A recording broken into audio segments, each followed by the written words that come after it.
Hi, and welcome to another episode. I'm Christine, your host, and today we're here to talk about some tips for how you can have a more pleasant Thanksgiving with your extreme picky eater, right? So, there are a bunch of suggestions that I'm going to make, but before we just dive in, if you're new to my work, please check out the pickyeaterstest.com. It's a really quick test. It kind of gauges to see how severe your child is and gives you some places to start.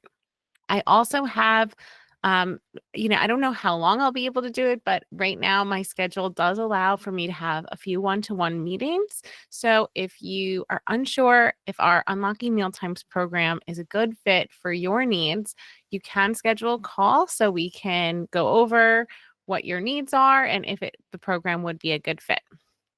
So if you haven't done that already, just go check that out. It's really quick test.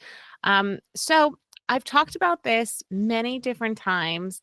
Holiday time can be really fun and it could also be really stressful, right? It kind of depends on your perspective and how much work you have to do on the day of. Sometimes you're just going and showing up at someone's house, and sometimes you're the host, and those can be very different days, right? If you're the guest or the host.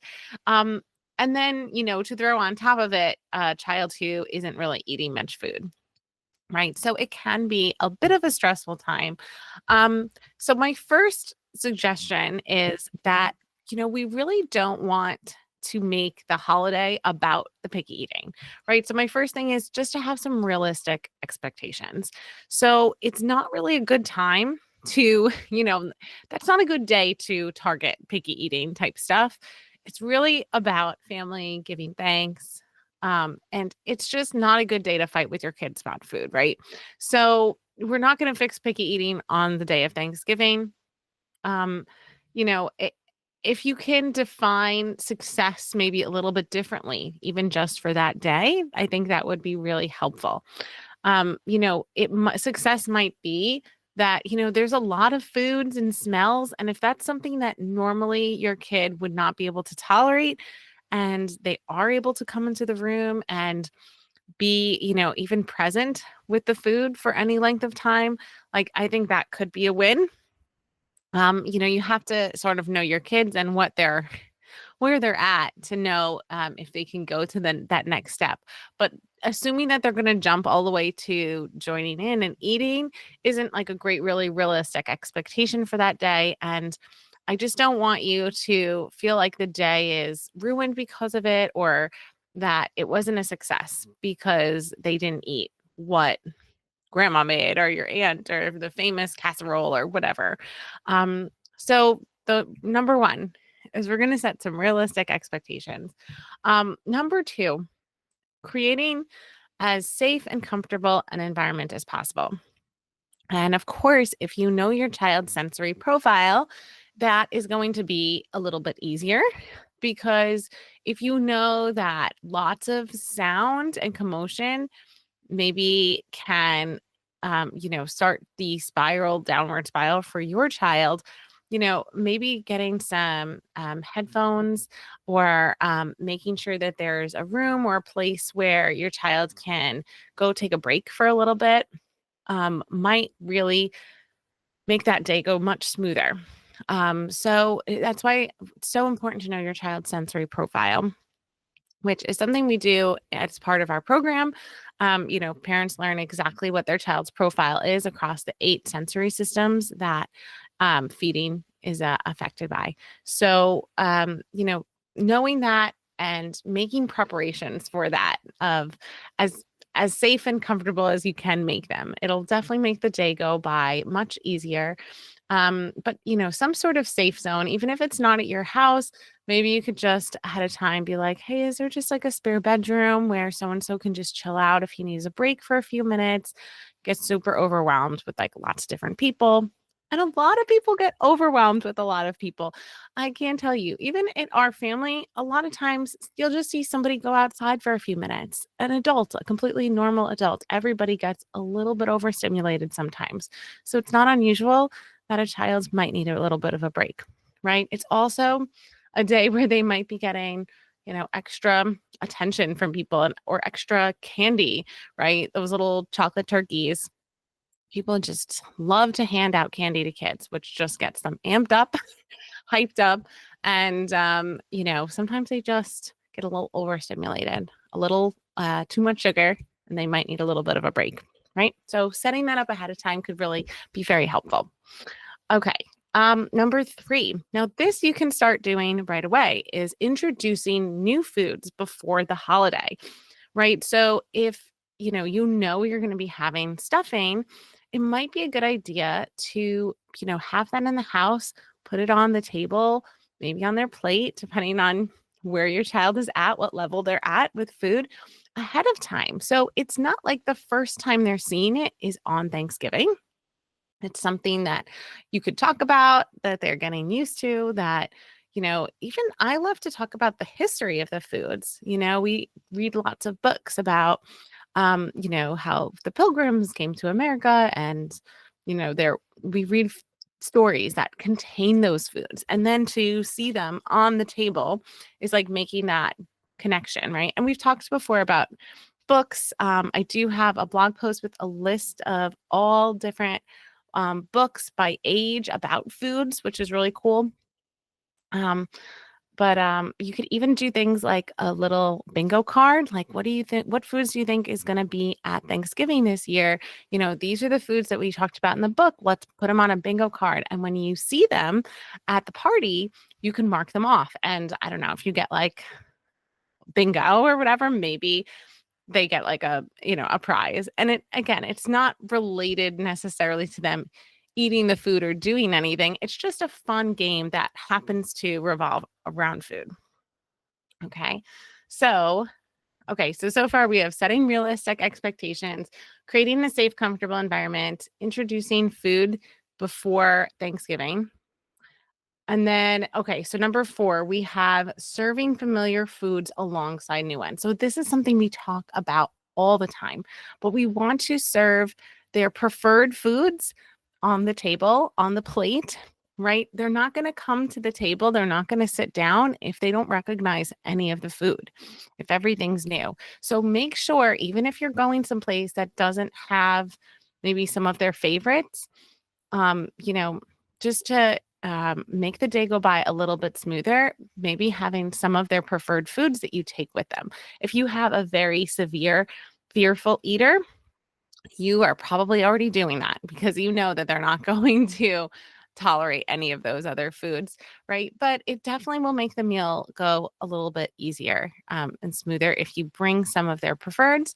But I do recommend putting them alongside some of the new ones as best as your child can tolerate, sensory, visual wise, right? Like looking at it as close as it can be to the, preferred foods. But we do want to expose them to it and teach them about the foods. And, I think the easiest way to do that is when they're already at the table eating their preferred foods, that we can have those newer foods right nearby. Okay. Um, and number 5. Okay, so we can give kids a job to do as part of the celebration. Maybe it's decorating the table in some small way. There's so many different types of crafts that you can do to celebrate and decorate the table, but having them be a little bit thoughtful and intentional about, bringing some kind of creativity to the dinner table. Or maybe it's just where you're serving the food. Maybe it's not a dinner table, maybe it's more like the buffet, but maybe they could, make little signs for what the food is, even if they're not eating it. Okay, well, I have this job to do. I'm going to put my little sign about what's inside this container. But to do that, you might have to open the container and take a look at what it is, right? So getting them involved in some way, I'm going to really say it should be a non-eating role. It doesn't have to be, but I think a non-eating role is a very easy, not threatening way to go. It could be even helping, maybe they could help you choose which drink you're going to be serving, or helping to set the table is really helpful, right? Um, It could be even, making a centerpiece if you're not going to be hosting, maybe making something, taking a small pumpkin and painting it and, putting some feathers on it to make it look like a turkey. Something that you can bring to the host and then, that's like their contribution sort of to the party.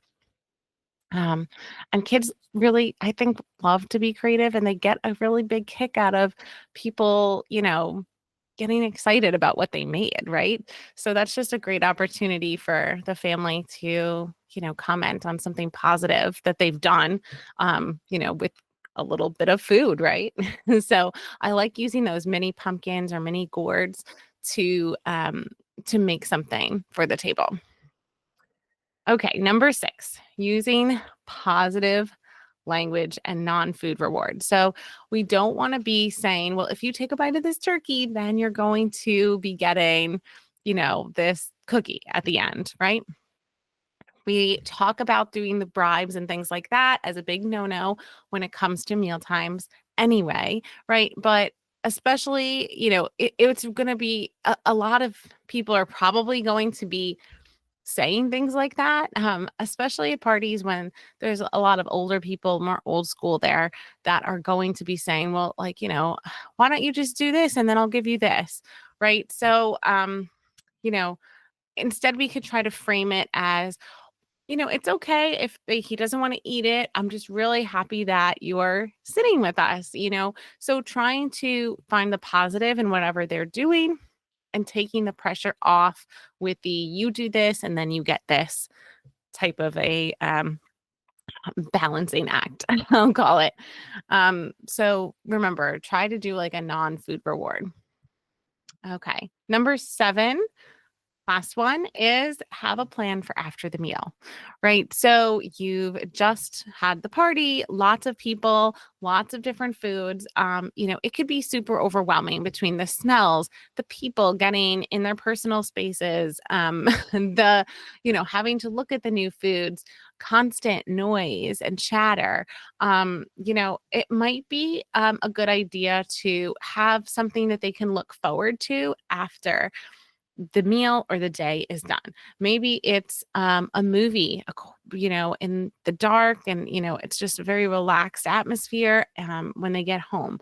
Maybe it's going to take a walk after dinner just to decompress, maybe to talk about their feelings and what their experience was like, that day. And those are always good. And it's good to also build that connection between you and your child too.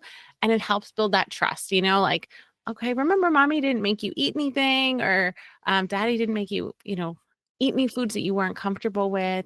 And I think also, like I said, when there's going to be other parents and family members there, um, you know, stepping in and sticking up for your kid if someone is pressuring him or her to eat, saying like, don't worry, you don't have to do that. He doesn't have to have that. Don't worry about it. We're not doing that today. Um, and I think always a great thing that you can remind family is, today is not about getting him to eat food. We're just really excited to all be together. So we're not going to make this about the food. Just we're doing other things outside of, Thanksgiving to work on that. But today's not the day that we're gonna do any of the food picky eating stuff, right? So I think, and I honestly think most people get that, right? That day is it's really not what it's about. It's about being together. It's not a good day to make kids cry or feel uncomfortable, right? Like it really isn't. So um and I think your kids will appreciate that too, like if they know that their parents are in their corner, that's that feeling of safety again. It's like, okay, mom and dad got me, they're going to protect me. um you know um I think that's really powerful. And I hope that I always hope that our kids appreciate all of those small things that we do for them, right? And they might not be able to articulate it, at the end of the day or remember exactly everything you did, but always on a subconscious level, it does help build that trust and confidence and that relationship between the two of you at the end of the day, right? So See Thanksgiving as a small step in their journey, right? It's just one day. Um, it's easy to lose sight of the holiday because it's a holiday about food. And I know it's so easy to get hyper focused on the food part, but really try to take the focus off the food for a little bit and remember that it is really about giving thanks. And we talk so often about how important it is to be thankful for all the small steps. So maybe, it's we're going to be thankful even for things that haven't happened yet. So you might be giving thanks for all of the foods that your child is going to be eating in the coming weeks, months, and years, right? Because you are on this journey and you are working towards your goals, right? And you are learning and you're on track, right? So just because it hasn't happened yet, just because it's not happened at this Thanksgiving doesn't mean it's never going to happen. Doesn't mean that they're never going to eat those foods with your family. It just means it hasn't happened yet. So remember, when we talk to our kids, we always say, I don't eat that food yet. So you can remind them that at Thanksgiving, they don't have to eat the foods, but they might eat them one day, right? They just don't like them yet, right? The word yet is so key. We talk about that word all the time, right? It's super important, a great word to focus on. And it's a good thing for you to focus on too as the parent, because you have to remember too that it's a journey and they just don't like it yet. It's not a forever thing. As long as you keep, setting your goals, making progress, learning, growing, changing the way you do things, you're going to see that progress. And one day it will be. I'm so grateful for all the food they ate today at Thanksgiving. So, if that's you, if that's your child, and they finally made it to that point where they are eating, amazing. I'm so grateful for that. And if your child is not there yet, I'm so grateful to be on this journey with you. And I know that you are going to get there. I am so confident. I haven't met a family yet that was completely hopeless, that was beyond repair. Okay. We've had some of the most severe kids you could ever imagine in our programs, kids that only drank juice, kids that only had one food in their repertoire. And yes, even they have learned to like food. So it is absolutely possible. It's possible for them and it's possible for you. So remember to be grateful for all of the small steps in between that have led and will lead to their success in eating. I hope you have a wonderful holiday with your family, and we'll see you next week. Thank you for listening to How to Unpicky Your Picky Eater. To learn more about achieving your child's feeding goals, check out Christine's website at foodologyfeeding.com. And be sure to tune in next time to How to Unpicky Your Picky Eater.